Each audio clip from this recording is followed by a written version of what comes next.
A stellar linchpin? What's that? You can think of it as a rare kind of vision. As for what causes one to manifest, well, that's still unknown.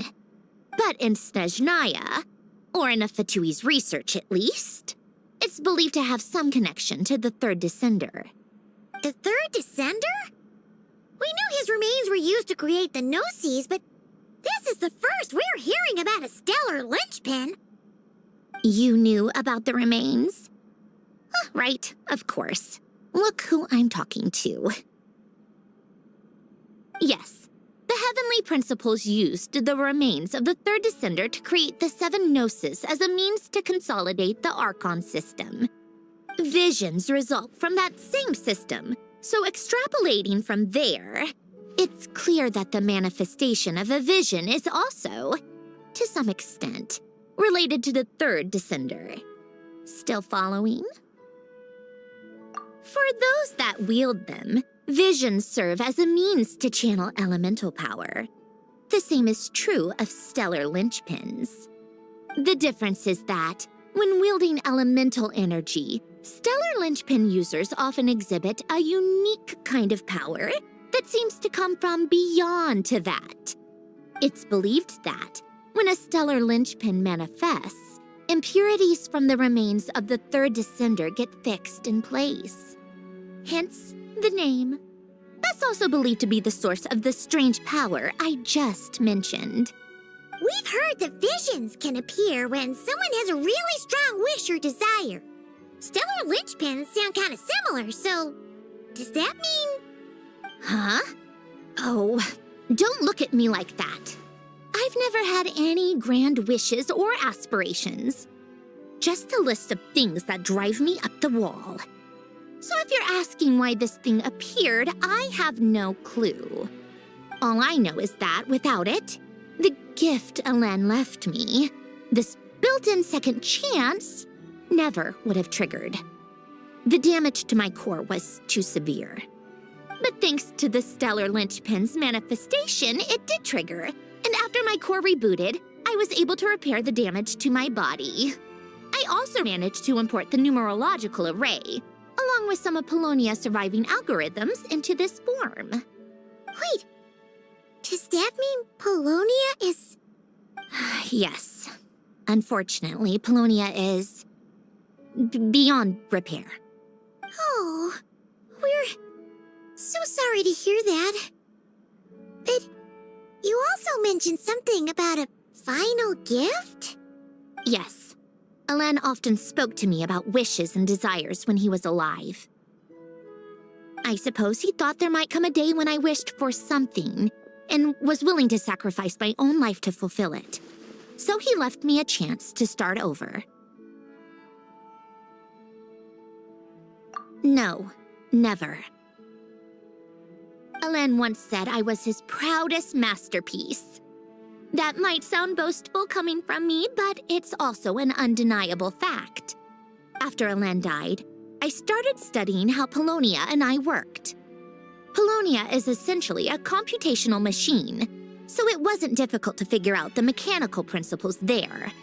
But when it came to my own structure, that's when Elen, the Lord Artificer's true greatness, struck me once again. I attempted to imitate it when I created Catherine, but in the end, she turned out to be nothing more than a superficial replica. What?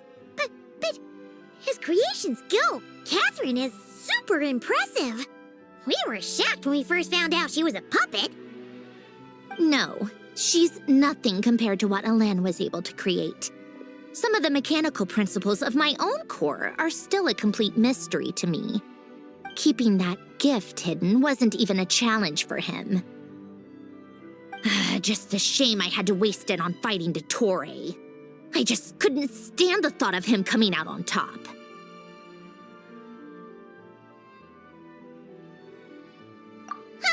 If you put it that way, the world owes me a whole lot then, doesn't it?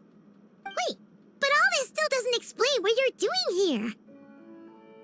Risley said you rented the ship and even had some kind of fishing permit? That's because I'm trying to go back to the place Alen and I lived when he was alive. My former home, I suppose you could say. The second chance wasn't the only part of the gift. According to the message, Alen left me a few other things that are stored in the house we shared together. I'm hoping that whatever he left me can help fix certain anomalies in my rebooted core. And help me understand why I received a stellar linchpin in the first place. Okay, so go back then. What does that have to do with fishing? And to think I'm talking to the saviors of Fontaine. Did you forget that the water levels have been rising for centuries? I can't just go back to the place I used to live because now it's underwater. Oh, right. With the rising water levels and changes in terrain, it's not just a matter of finding where it is, but also clearing away any sediment or debris. But Fontaine law prohibits unauthorized individuals and organizations from excavating underwater ruins. A Melazine caught me the minute I even made an attempt. Why not apply for authorization then? And face the endless slog of Fontainian bureaucracy. No thanks. Besides, I'm a Fatui harbinger. The diplomatic implications alone would be enough to give the gestionnaires at the Palais Mermonia a headache. A fishing permit, on the other hand, isn't difficult to obtain at all. Minimal paperwork required, and under the name Guillotin, the application was a cinch. So you're exploiting a legal loophole? Am I? That underwater home belongs to me. If I happen to chance upon it while doing some fishing, what's the issue with that? Of course, I do have to catch some fish to put in the aquarium, just in case the gestionnaires come to check up on things. That's also the reason I hired someone to man the front desk. Huh? But isn't that kind of a waste? He went to all the trouble of getting a business license and rented out this giant ship. Just for show? If you want to run an aquarium that bad, be my guest. Use the facilities however you want. I'm certainly not going to stop you. All I want is to go back home and see what other gifts Alen wanted me to inherit. Hold on. Enough about me. What are you two even doing here?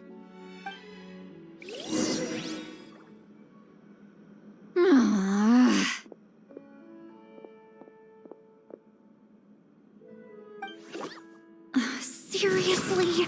They've been in there forever.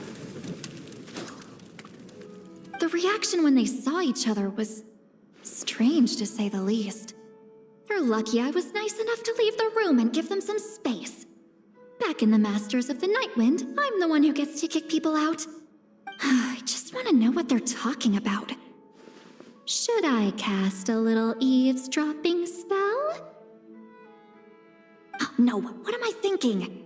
I'm Granny Eastley, the great shaman of the Masters of the Nightwind. I can't do something like that. This is just ridiculous. Making me wait out here for so long? Where's their respect for their elders? Oh, here they are.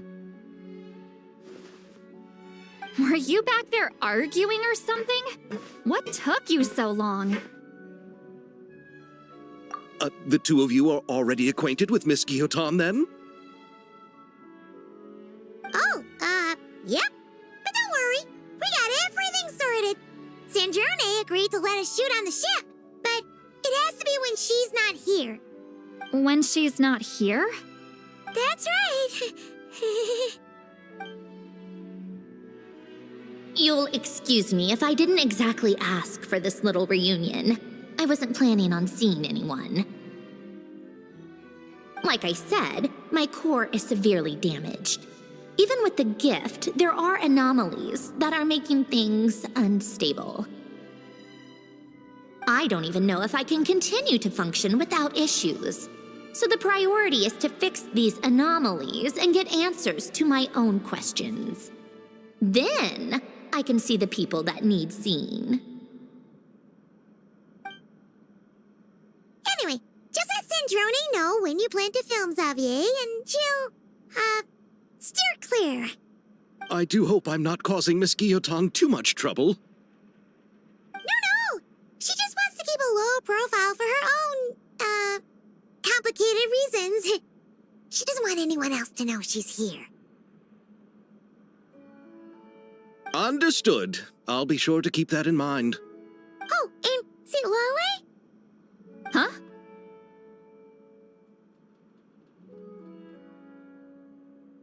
You mean Miss Guillotin?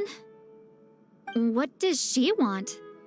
Oh, please don't let it be about the pajamas. What? The 7th of the VIII Harbingers? Why are you telling me all this?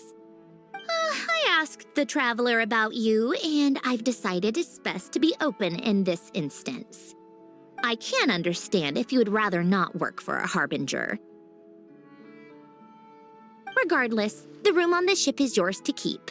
You're an acquaintance of the Traveler, and I plan to honor that. Wait, she's actually nice? It's not a problem.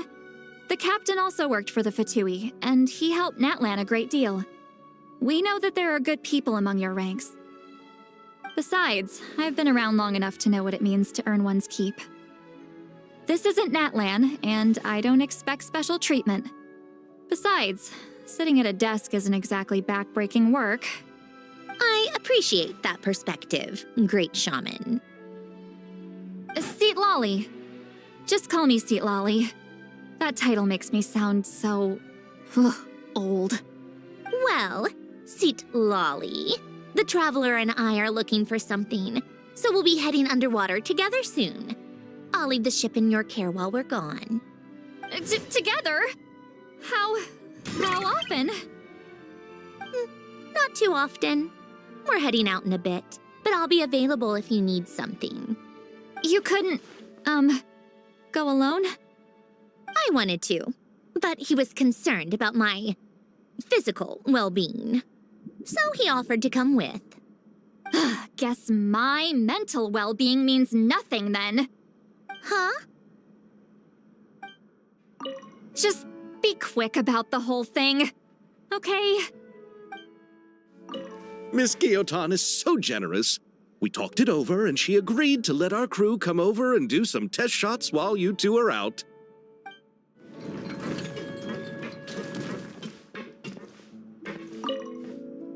All right. Our first stop is the Beryl region. After Alain left the Fontaine Research Institute, he lived in seclusion somewhere around there. Huh. This place has changed a lot. Guess I really have been gone for a long time. Let's look around and see what we can learn. Oh, and don't forget to catch a few to take back. We need to keep up appearances, remember? Poisson isn't too far from here, right? It's all a bit nostalgic, I guess. Back when I lived here, all this was still above water. All right, I have a general understanding of the terrain changes and sediment accumulation. We can stop here for now.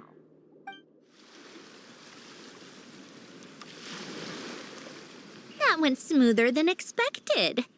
I appreciate the help. No problem. You doing okay, though, Zandrone? Seeing your home look nothing like you remember, that can't be easy. I'm fine. Times change. People change. That's the one thing you can actually count on. I made peace with that a long time ago. You should head back and put them in the aquarium tanks. We finished ahead of schedule, so your crew is probably still on the ship. I'll follow in a bit. Right. Xavier said he was gonna test out a couple of shots. I'm sure. I want to take another look around on my own. Okay, then. Want us to let you know when the filming is done? No need. Columbina relies on Kuvaki to perceive her surroundings. In Nodcry, her senses are heightened because Kuvaki is everywhere. But here, as long as she doesn't activate her abilities, her range of perception should be equivalent to an average person's line of sight. I figured that out back in Snezhnaya. That's oddly specific. I have hiding from her down to a science. So, what? Things might be a bit different now that she's merged with the Moon Sisters, but I doubt there's been a drastic change. The point is, you two can head back. Don't worry about me. Okay, if you say so. Come find us on the ship if you need anything.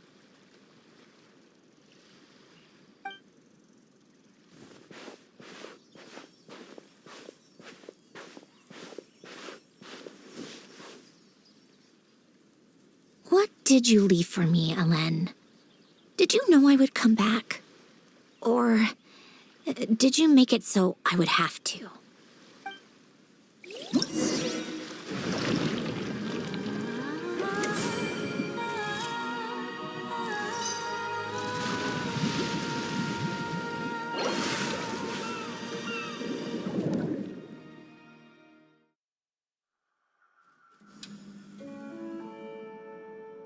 Xavier, we're back!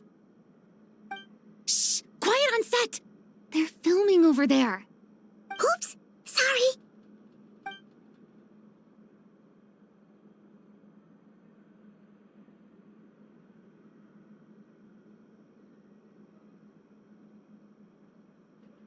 What's your take, Detective? Bullet wound to the chest. Gunpowder residue on the clothes. The victim must have been shot at close range.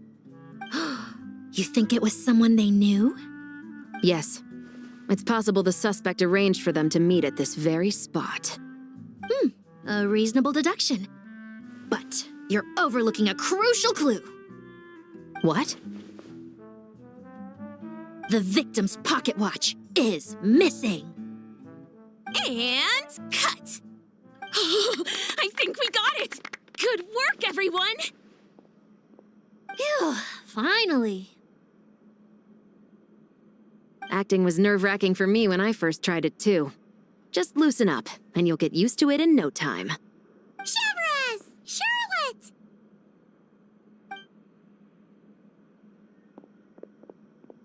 Oh, hello there, you two. You're filming here too? Oh, so Charlotte's crew must have been the one that asked you to help out, huh, Chevres? Yep. They heard about a potential filming location and wanted to come check it out. But when we got here, your crew had already beaten us to it. Luckily, Xavier and our director, Lapine Pauline, go way back. In the end, we agreed to just share each other's filming locations. Considering all the last-minute changes, that's just what Musketeer Pictures needed. For sure! Based off the scene just now, you must be the star of the film, Charlotte!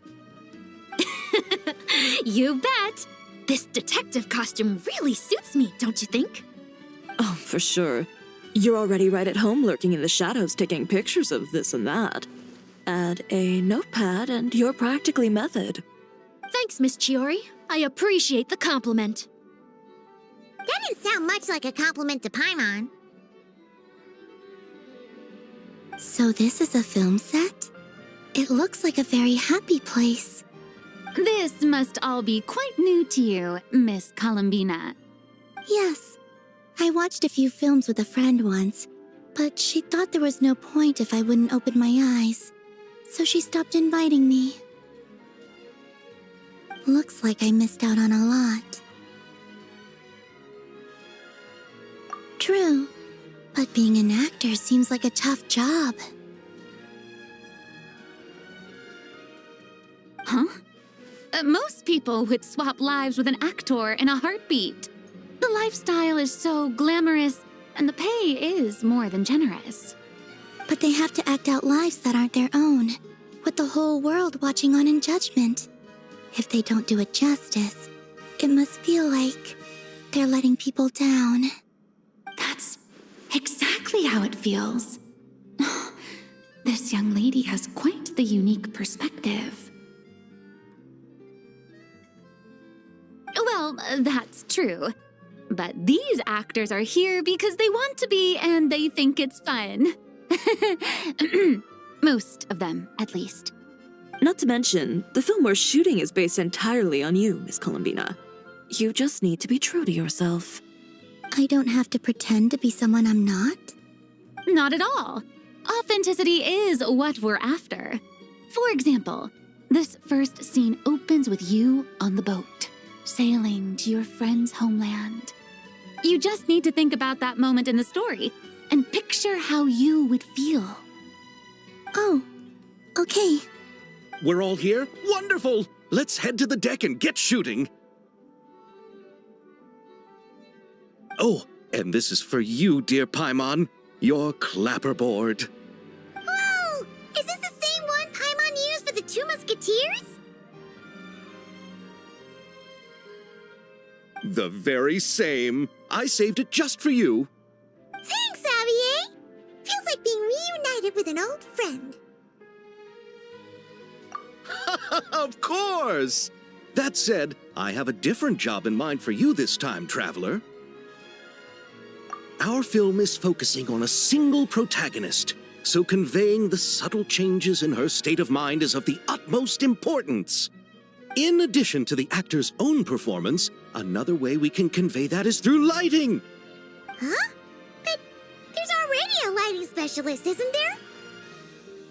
Yes, but it's clear the traveler and Miss Columbina share a deep bond. You might have a better chance of understanding her frame of mind in certain scenes. Oh, that makes sense. So, what do you say? Willing to take on the role of lighting specialist? It's settled! I leave the job of translating our leading lady's inner thoughts in your capable hands. Seeing all the sets in place, things are looking even better than I expected. The actors are doing great too. Editing it all together is gonna be a piece of cake. Bet I can finish it in one night. Hi, Lapine Pauline. Hey, you're back. The timing couldn't be more perfect. If there's one thing you absolutely can't miss, it's the Fontinalia Film Festival. And you're a director this time. That's so cool. It's all thanks to my apprentice, Ninette. She's the one who told me to read Great Detective Herlock in the first place. And then it struck me. This would make a great film. What about your savings, though? You didn't... Yep, I went all in. Paimon was worried you'd say that. Oh, relax. It's different this time. I met director Xavier back during my camera outsourcing days, so I got to know the industry a bit. I know exactly what our film needs and what the fans want to see. So be sure to check it out. I'm confident we've got a winner on our hands. Sounds like it. But we've got some filming chops ourselves. It's definitely still anyone's game. Then may the best film win.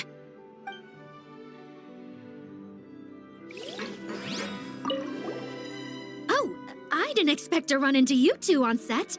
Happy Fontinalia Festival. Nice acting back there, Charlotte. Thanks. I'm, usually the one behind the camera, so it's actually pretty nerve-wracking being the center of all that attention. But I've known Miss Lapine Pauline for quite some time, so we work really well together. Miss Lapine Pauline prefers to assign roles based on our own personalities. She'll even adjust the script to make it a better fit. The scene from earlier was just me and Chevraz, but Navia and Emily are also going to be taking part. Ooh, that's quite the lineup. Your film's leading lady also seems like quite the score. Just on first impressions alone, it's clear she's someone special. Guess we'll just have to wait and see who wins Best Picture and gets to go home with the Farina Award.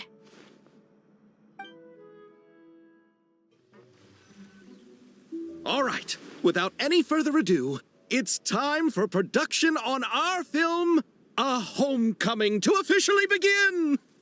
Turning it over to you once again, Director Farina. All right. Positions, everyone. Camera operator, clapper loader, get set up. Let me know when lighting is good to go.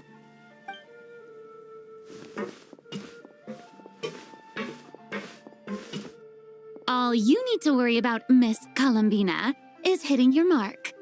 Other than that, just focus on immersing yourself in the emotions of the moment. Okay. Good. Lighting, are we ready?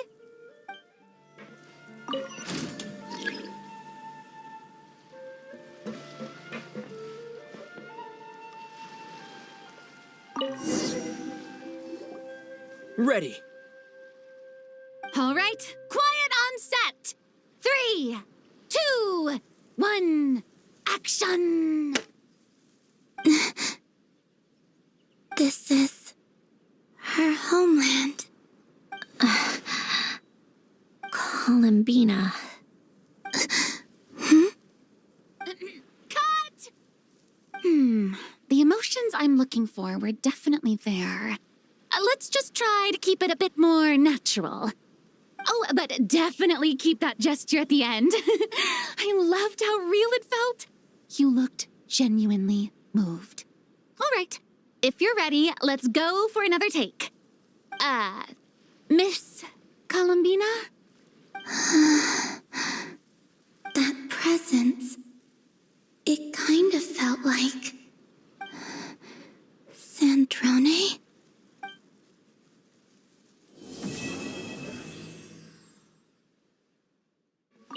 Terrific performance, Miss Columbina. Truly excellent work. Thank you, Director Farina. You really don't mind me not taking off my eye mask? Not at all. Xavier and I already talked it over. The character is based on you, so there's no need to change what you're accustomed to doing.